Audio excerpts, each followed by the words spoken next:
Any fool can make a rule and every fool will mind it. मतलब कोई भी बेवकूफ कुछ असूल बना सकता है और हर बेवकूफ उस पर अमल करता है।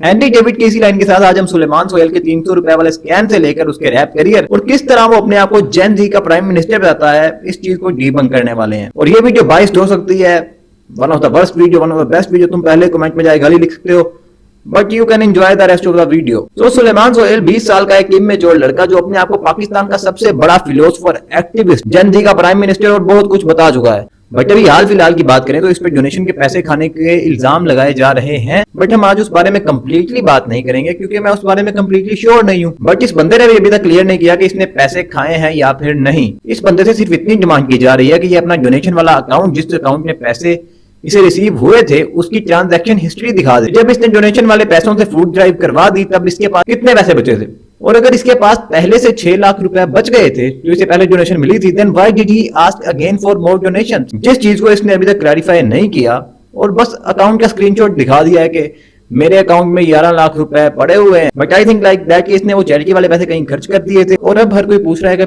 डोनेशन वाले पैसे कहाँ गए। तो इसने दोबारा अपने अकाउंट में पैसे कहीं से कर कर आके भेजे हैं, ये डालने हैं, ये दिखाने के लिए कि भाई ये डोनेशन वाले पैसे भी मेरे पास ही हैं।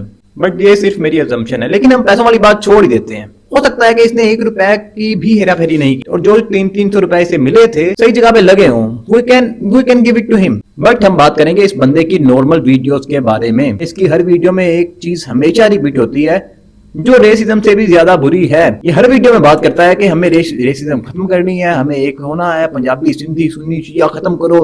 यहाँ तक सब ठीक है, यहाँ तक सब ठीक है, लेकिन उसके बाद ये बात करता है मुझे तमाम जेन जी पाकिस्तानियों, मेरा मिशन है कि मुझे तमाम जेन जी को यूनाइट करना है, जो कि सरासर एजिज्म है। तुम्हें रेसिज्म के बारे में तो पता होगा, जब किसी खास नस्ल, रंग या डिफरेंट कल्चरल वैल्यूज वाले लोग अपने आप को दूसरे लोगों से सुपीरियर समझते हैं, उसी तरह जब एक खास एज के लोग अपने आप को दूसरी एज के लोगों से सुपीरियर समझते हैं, then this is called ageism. और इस बंदे के बहुत से फॉलोअर्स 15-17 साल की उम्र के हैं, कुछ फिजिकली और कुछ मेंटली, क्योंकि उन्हें लगता है कि उनके माँ बाप जाहिल हैं, उन्हें बिल्कुल अकल नहीं है, क्योंकि उन्हें टेक्नोलॉजी इस्तेमाल करनी नहीं आती, मोबाइल इस्तेमाल करना नहीं आता, and so on very reasons, social media चलाना नहीं आता वगैरह वगैरह। 15-17 साल के बच्चा अपने आप को बहुत अकलमंद समझता है, उसे लगता है कि मुल्क बहुत बुरे हालात में है और पता नहीं मुल्क का क्या होगा। तो वहीं पर आके ये बंदा उसे एजिज्म प्रमोट करता है कि तुम जेन जी ही मुल्क को बचा सकते हो, मुझे 300 रुपए भेजकर, हम मिलकर बचाएंगे। और हर मामले में ये बंदा अपना स्टैंड चेंज कर लेता है और वो बात करता है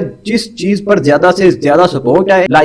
लाइक अभी इकरारुल हसन ने एक एम्प्लॉय पर भौंका तो इस बंदे ने वीडियो बनाई कि आप कैसे उसको रिजाइन देने का कह सकते हैं। और सिर्फ 2 दिन के बाद ये बंदा खुद जाके एक आदमी पर भौंका, उसकी पब्लिक इमेज की धज्जियां उड़ा दी, उसको जॉब से निकालने का कह दिया, उस पे FIR करने का कह दिया, और पूरे 2 दिन बाद उस बात से भी बदल गया कि मैंने तो कभी ऐसा कहा ही नहीं था। मतलब सबसे पहले ये बंदा एजिज्म प्रमोट करता है, जो कि रेसिज्म जितनी ही बुरी है, ज्यादा नहीं तो उसके बराबर ही है, क्योंकि एक रेसिस्ट बंदे को भी यही लगता है कि वो दूसरे रंग या नस्ल के लोगों से ज्यादा हकदार है किसी चीज का, दूसरी नस्ल वाले बेवकूफ है। और ये बंदा वही चीज बच्चों को सिखा रहा है, उन्हें स्पेशल फील करवा के कि तुम लोग ही अकलमंद हो, बाकी सब पागल हैं, एजिज्म के थ्रू। और ये बंदा खुद ही अपने आप को जेन जी का इमरान खान बता के आवाम से गालियां भी खाता है, और लेकिन कुछ इसे जेन जी फॉलोवर इसे सपोर्ट भी करते हैं। और कभी ये बंदा अपने आप को नेपाल के प्राइम मिनिस्टर से कंपेयर करता है, ये कहते हुए कि अगर नेपाल का प्राइम मिनिस्टर रैप कर सकता है तो मैं क्यों नहीं। अबे उसे आता है, तू लोड़ू है 1 नंबर का। और इसके रैप करियर की भी बस इतनी कहानी है कि ये रैप का रेप करता है, बिकॉज इसने खुद ये बताया है कि इसने रैंडमली तलहा अंजुम के कॉन्सर्ट पे जाके उसे स्टेज पे रैप करते हुए देखा, जिसके बाद इसने सोचा कि अगर बिग टी,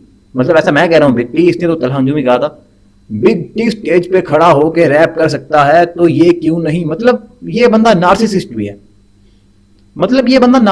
भी है, रैप को लेके इसका पैशन कुछ भी नहीं है। इसने बस तलहा अंजुम को स्टेज पे देखा और इसे लगा कि मुझे भी स्टेज पे आना है। जो चीज हमें इसके रैप में नजर भी आती है कि किसी बंदे का रैप अच्छा लगने में और खुद अच्छा रैप बनाने में बहुत ज्यादा फर्क होता है। और ये अपना कुछ खास कर भी नहीं रहा। एनीवन जो थोड़ा बहुत भी म्यूजिक के बारे में, लिरिक्स के बारे में जानता है, वो तुम्हें बता देगा कि ये इज ट्रैश। मतलब आई कैन ऑल्सो रैप के फूल गुलाब महंगे मशरूबात पीने का नहीं शौक पर रखूं मैं संभाल, यादों की बस्ती में अपनी बस्ती तेरी याद, और बेकदर की उधर बदर तू हो गया है तेरे बदर हम चाहते थे वफा तेरे नाम के साथ। आई कैन एक्सप्लेन, मतलब मैं इसको बहुत डीपली बयान कर सकता हूँ कि मैंने कौन सा लफ्ज क्यों इस्तेमाल किया है, but I know it is not a good rap. But मुझे ये रैप बहुत अच्छा लगता है क्योंकि मैंने खुद लिखा है, और इसी तरह इस बंदे को भी अपना लिखा हुआ बहुत अच्छा लगता है, but he is just copy pasting and nothing else yet. और रैप की बात मैंने इसलिए किया क्योंकि ये बंदा बार बार बात करता है तलहा अंजुम के बारे में और दूसरी तरफ बात करता है इमरान खान के बारे में, because both of them have a lot of young gen Z followers, और सिर्फ क्लाउड चेजिंग के लिए बार बार उनको मेंशन करता रहता है क्योंकि इसे पता है उनका नाम लेगा तो he can attract more young people into his ageism campaign. But अगर ऑनेस्टली बात कर ले खाना खिलाने के बारे में तो बहुत अच्छा काम है। इस जैसे लोगों को यही लगता है कि गरीब साल में सिर्फ एक बार ही खाना खाते हैं।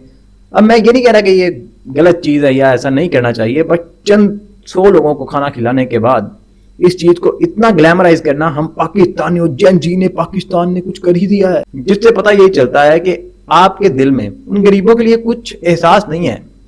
आप सिर्फ अपनी ईगो सेटिस्फाई कर रहे हैं कि हाँ मैंने 1300 लोगों को खाना खिलाया है, और बार बार उस चीज के बारे में बात करना और दूसरे लोगों को ये ताना देना कि भाई तूने पाकिस्तान के लिए किया ही क्या है।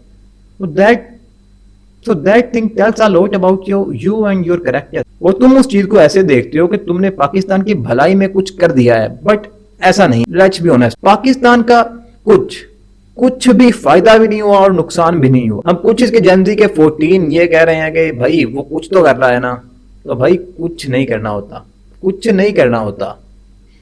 तुम्हारे भूमर जिन्हें तुम चूतिया समझते हो वो भी करप्ट पॉलिटिशियन के बारे में यही कहते हैं कि कुछ तो कर रहे हैं ना, बट कुछ नहीं करना होता। करना होता है तो सब कुछ करना होता है, वरना कुछ का कुछ फायदा नहीं है। और ये बंदा इतना फ्लेक्स मारता है कि इसने 12 लाख की डोनेशन लेकर पूरा पाकिस्तान यूनाइट कर दिया। तो भाई हेलो, आई होप तुम्हें मैथ आता हो, तो 300 रुपए अगर तुम्हें एक बंदे ने दिए हैं और 12 लाख मिले हैं, जबकि बहुत से लोगों ने हजारों में भी दिए होंगे, तो सिर्फ 4000 लोग ही बनते हैं। I am pretty damn sure ज्यादातर पैसे तुम्हें औरतों से जो कि जेनजी हैं भी नहीं उनसे मिले होंगे। बट उन चीजों को साइड पे करके मैं तुम्हें बता दूं अच्छे से, पाकिस्तान में 7.2 करोड़ से ज्यादा जेनजी हैं। आप 0.00005% लोगों से पैसा लेके ये क्या साबित करना चाहते हैं? 0.00005% लोगों से पैसा लेके इतनी खुशी में क्या करना चाहते हैं? मतलब ये जोक से ज्यादा कुछ भी नहीं, जोक से ज्यादा कुछ भी नहीं है कि तुम 4000 लोगों को 7 करोड़ लोगों से कंपेयर करके उस चीज पे फ्लेक्स मार रहे हो। I mean this shit is not even funny and you know what else is not funny, कि तुम नार्सिज्म से भरे हुए एक इंसान हो जो प्राइम मिनिस्टर बनना चाहता है, जिसका टेम्परामेंट बिल्कुल जीरो है, और अपने मुल्क के आर्मी जनरल की माँ के मरने पे लाफिंग इमोजी भेजता है, भेजने के बाद उस चीज को इमेच्योरिटी बताता है और अपनी बातों पे खड़ा बिल्कुल नहीं है। एक तरफ लड़कियों के हक में बोलता है, दूसरी तरफ किसी लड़की को जाके प्राइवेट में गालियां देता है। तो I hope you will grow up. इसके अलावा मैं कुछ भी नहीं कर सकता, मैं कुछ भी नहीं कह सकता। और अगर कोई बात तुम्हें मेरी बुरी लगी तो भाई थोड़ी ठीक है, मैं भी इमेच्योर हूँ अभी, सही है। मेरे पे डिस ट्रैक ना लिख देना आपके हैवी लिरिक के साथ, मैं डरता हूँ भाई आपसे। बहुत खतरनाक लिरिक होते हैं आपके, मतलब सुन के कान से, जैसा भी आप लिखोगे सुन के कान से खून आ ही जाएगा या तो बट ओके, बाय बाय।